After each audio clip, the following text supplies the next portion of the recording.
नमस्कार दोस्तों, चलिए जानते हैं झारखंड की 25 फटाफट बड़ी खबरों को सिर्फ 10 मिनट में। और हम लोग जानेंगे इस वीडियो में सभी सरकारी योजनाओं के बारे में, मनिया सम्मान योजना, वृद्धा पेंशन योजना और पीएम आवास योजना के बारे में। पर उससे पहले हमारे चैनल को सब्सक्राइब नहीं किया है तो सब्सक्राइब कर लें। केंद्र सरकार ने मनरेगा का नाम बदलकर पूज्य बापू ग्रामीण रोजगार योजना कर दिया है। इस फैसले पर झारखंड कांग्रेस और राजद ने तीखी आपत्ति जताई है। कांग्रेस नेता राकेश सिन्हा ने कहा कि सरकार नाम बदलकर बेरोजगारी और महंगाई जैसे मुद्दों से ध्यान हटा रही है। वहीं राजद ने इसे महात्मा गांधी और मनरेगा के अपमान के साथ जनता को गुमराह करने वाला कदम बताया है। रांची में मुख्यमंत्री हेमंत सोरेन ने बिना सुरक्षा काफिले के औचक निरीक्षण किया। उन्होंने शहर के अलग अलग इलाकों में यातायात, साफ सफाई और नागरिक सुविधाओं का जायजा लिया। अधिकारियों को निर्देश दिया कि शहरवासियों की रोजमर्रा की सुविधा बेहतर बनाई जाए। मुख्यमंत्री ने कहा कि योजनाओं का असर जमीन पर दिखना चाहिए और रांची को सुरक्षित व बेहतर शहर बनाना सरकार की प्राथमिकता है। झारखंड बिजली वितरण निगम ने साल 2026 से 2027 के लिए बिजली की दर में 59% तक बढ़ोतरी का प्रस्ताव दिया है। निगम का कहना है कि उस पर हजारों करोड़ रुपए का घाटा है। मौजूदा दरों से खर्च नहीं निकल पा रहा है। घाटा पूरा करने के लिए दर बढ़ाना जरूरी बताया गया है। अब इस प्रस्ताव पर राज्य विद्युत नियामक आयोग फैसला करेगा। हजारीबाग में तापमान तेजी से गिरने से भीषण ठंड पड़ रही है। हालात ये हैं कि शाम होते ही लोग घरों में बंद हो जा रहे हैं। सबसे ज्यादा दिक्कत गरीब, मजदूर और फुटपाथ पर रहने वाले लोगों को हो रही है। ठंड बढ़ने के बावजूद अब तक कंबल वितरण शुरू नहीं हुआ है। प्रशासन ने टेंडर प्रक्रिया शुरू होने और जल्द कंबल देने का आश्वासन दिया है। रांची में सोने चांदी के दाम लगातार बदल रहे हैं। 22 कैरेट सोना प्रति 10 ग्राम 1,24,250 रुपये और 24 कैरेट सोना 1,30,460 रुपये है। चांदी 2,10,000 रुपये प्रति किलो बिक रही है। बोकारो, जमशेदपुर और देवघर में भी दाम अलग हैं। गहने खरीदते समय हॉलमार्क जरूर देखें, क्योंकि BIS हॉलमार्क सोने की गुणवत्ता की गारंटी देता है। रांची के जिला स्कूल मैदान में 26 दिसंबर से 4 जनवरी तक 10 दिन का राष्ट्रीय पुस्तक मेला लगेगा। यह सुबह 11 बजे से रात 7:30 बजे तक खुला रहेगा। मेले में हिंदी, अंग्रेजी और स्थानीय भाषाओं की नई, पुरानी और संग्रहणीय किताबें मिलेंगी। कई नामी प्रकाशक शामिल होंगे। बच्चों के लिए कविता, कहानी, चित्रकला, गायन और नृत्य प्रतियोगिताएं होंगी। साथ ही पुस्तक लोकार्पण, कवि सम्मेलन और साहित्यिक कार्यक्रम भी होंगे।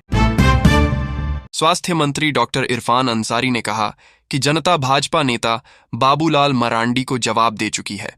उनकी राजनीति ने न विकास किया, न स्थिरता दी। हेमंत सोरेन सरकार ने सड़क, शिक्षा, स्वास्थ्य और रोजगार में बड़े बदलाव किए हैं। जनता स्वास्थ्य सुधारों से खुश है। डॉक्टर अंसारी ने कहा, बाबूलाल, झारखंड को भाजपा नजर से मत देखें। बेहतर होगा आप स्वास्थ्य योजनाओं का लाभ लें और आराम करें, नहीं तो जनता कड़ी कार्रवाई करेगी। झारखंड के जामताड़ा में भाजपा नेता भानु प्रताप शाही ने कहा कि इलाके में बांग्लादेशी घुसपैठियों की संख्या ज्यादा है। उन्होंने बताया कि SIR, CA और NRC के तहत जांच की जाएगी और जो भी घुसपैठियां पाए जाएंगे उन्हें बांग्लादेश भेजा जाएगा। शाही ने कहा कि अप्रैल तक जामताड़ा में NRC लागू होगा और किसी भी अवैध निवास को रोकने के लिए कार्रवाई की जाएगी। सरकारी योजनाओं में रिश्वतखोरी के मामलों पर एंटी करप्शन ब्यूरो ने सख्त कार्रवाई की है। ACB ने 4 कार्यपालक अभियंता, 1 कैशियर और 1 नाजिर को घूस लेते रंगे हाथ गिरफ्तार किया है। ठेकेदारों से काम और बिल भुगतान के बदले रिश्वत मांगी जा रही थी। शिकायत मिलने पर छापेमारी हुई। सभी आरोपियों के खिलाफ कानूनी कार्रवाई जारी है। दुमका में झारखंड हाईकोर्ट के मुख्य न्यायाधीश तरलोक सिंह चौहान ने राष्ट्रीय लोक अदालत का वर्चुअल उद्घाटन किया।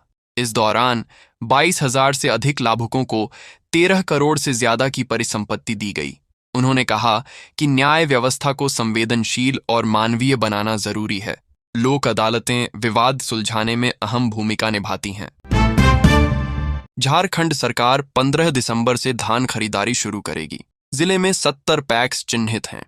जिला प्रशासन ने तैयारी पूरी कर ली है और सभी पैक्स अध्यक्षों के साथ बैठक की है।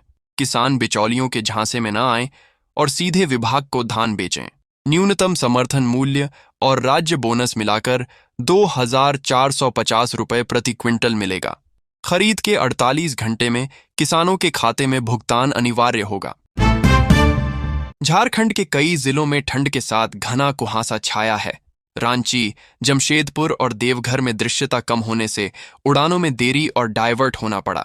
मौसम विभाग के अनुसार अगले 5 दिन कुहासा और ठंड का असर बना रहेगा। रांची का न्यूनतम तापमान 8.4, गुमला 5.7 डिग्री दर्ज हुआ। दिन का तापमान सामान्य से कुछ कम है। लोहरदगा में पीएम श्री जवाहर नवोदय विद्यालय की कक्षा 6 की प्रवेश परीक्षा में 8 विद्यार्थियों ने फर्जी तरीके से हिस्सा लिया। एडमिट कार्ड वितरण के दौरान यह पता चला कि ये बच्चे संबंधित स्कूल के नहीं हैं। जिला प्रशासन ने मामले की जांच शुरू कर दी है। डीसी ने शिक्षा पदाधिकारी दास सुनंदा चंद्रमौलेश्वर को जांच का निर्देश दिया है। गड़बड़ी पाई गई तो कड़ी कार्रवाई की जाएगी। धनबाद के केंदुआड़ीह गैस रिसाव इलाके में लोगों ने आक्रोश मार्च निकाला। बड़ी संख्या में महिला, पुरुष और बच्चे शामिल हुए। लोगों ने बीसीसीएल और डीजीएमएस पर लापरवाही का आरोप लगाया। गैस रिसाव से बच्चों और बुजुर्गों की सेहत बिगड़ रही है। प्रदर्शनकारियों ने गैस रिसाव तुरंत बंद कराने, सुरक्षा और मुआवजे की मांग की। मांगें नहीं मानी गईं तो उग्र आंदोलन की चेतावनी दी। केंदुआड़ीह गैस रिसाव प्रभावित इलाके का दौरा करने पहुंचे सांसद ढुल्लू महतो ने लोगों से मुलाकात की। उन्होंने डीसी से बात कर सर्वे जल्द पूरा कराने को कहा। सांसद ने बीसीसीएल सीएमडी पर भ्रष्टाचार के आरोप लगाए। उन्होंने कहा कि गैस रिसाव अब भी जारी है, लोग बीमार हो रहे हैं और विस्थापन नहीं, गैस रोकने की मांग कर रहे हैं। दिल्ली के रामलीला मैदान में कांग्रेस की वोट चोर गद्दी छोड़ महारैली पर रक्षा राज्य मंत्री और रांची सांसद संजय सेठ ने तीखी प्रतिक्रिया दी। उन्होंने इसे जनता द्वारा नकारे गए नेताओं की नौटंकी बताया।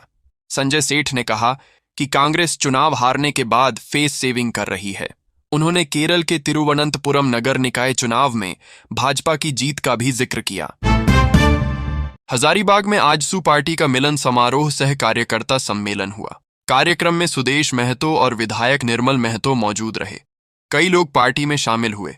सुदेश महतो ने युवाओं को संगठन की ताकत बताया। उन्होंने हेमंत सरकार पर विकास न होने, खराब शासन और जनता की उपेक्षा का आरोप लगाया। पार्टी ने सरकार के खिलाफ मजबूत विपक्ष बनने की बात कही भी है। जमशेदपुर में औलचिकी लिपि के शताब्दी वर्ष पर all India Santali writers association समारोह आयोजित कर रहा है। समापन कार्यक्रम में 29 दिसंबर 2025 को राष्ट्रपति द्रौपदी मुर्मू कर्णडीह के जाहिर स्थान पहुंचकर संताली साहित्यकारों को सम्मानित करेंगी। राष्ट्रपति पहली बार जमशेदपुर आ रही हैं। जिला प्रशासन सुरक्षा और व्यवस्थाओं में जुटा है। रांची में मुख्यमंत्री हेमंत सोरेन से ऑस्ट्रेलिया के हाई कमिश्नर फिलिप ग्रीन ने मुलाकात की। दोनों के बीच झारखंड और ऑस्ट्रेलिया के आर्थिक सहयोग, निवेश और खान सुरक्षा पर चर्चा हुई। मुख्यमंत्री ने राज्य के खनिज संसाधन और निवेश नीति की जानकारी दी। हाई कमिश्नर ने ऑस्ट्रेलिया आने का निमंत्रण दिया। बैठक में सुरक्षित खनन और भूमि पुनर्विकास पर सहमति बनी और संबंध मजबूत होंगे। भाजपा नेता और बिहार सरकार के मंत्री नितिन नबीन के राष्ट्रीय कार्यकारी अध्यक्ष बनने से झारखंड भाजपा को मजबूती मिलने के संकेत हैं। नितिन नबीन का झारखंड से पुराना जुड़ाव रहा है। उन्होंने चुनाव और संगठन में अहम भूमिका निभाई। उनके अनुभव से झारखंड में पार्टी की रणनीति, संगठन और केंद्रीय नेतृत्व से समन्वय और मजबूत हो सकता है।